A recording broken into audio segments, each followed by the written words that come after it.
Je dirais d'abord qu'effectivement, en étant arrivé assez récemment à la STIB, j'ai vraiment eu ce sentiment, en parlant aux gens, qu'énormément de gens étaient passionnés par le sujet et se sentaient intimement responsables et volontaires, voire même en bousculant nos dirigeants d'entreprise pour que ces sujets avancent et soient mis en priorité. Donc ça, c'est d'abord, quand je dis que ça respire, je l'ai senti vraiment chez beaucoup de collaborateurs. Et c'est plutôt un plaisir quand on rejoint une entreprise pareille. Je dirais que on le respire, mais on est obligé de le respirer et que tout le monde est concerné. Ça, c'est l'autre point. Donc, on est un transport public encombrant dans Bruxelles, très présent. Euh, on a un impact direct sur l'environnement, pas tant ou quand même un peu le bruit de nos bus, la pollution du diesel de nos bus, mais davantage encore, tout client, tout usager qui prend notre bus évite de prendre sa voiture.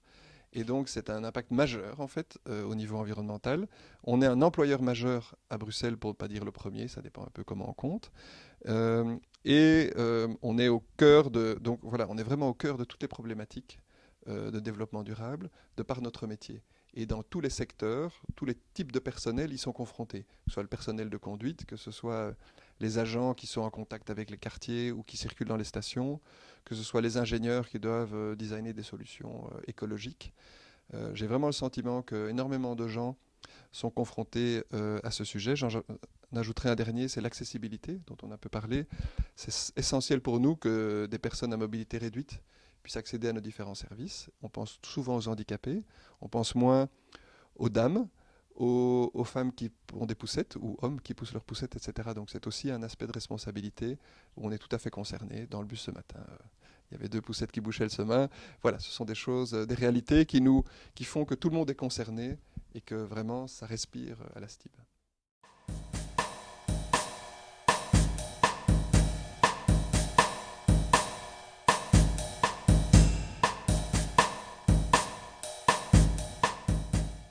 On a mission de conduire tous les Bruxellois et tous les autres par notre transport en commun. On est subsidié, on a une obligation de service public.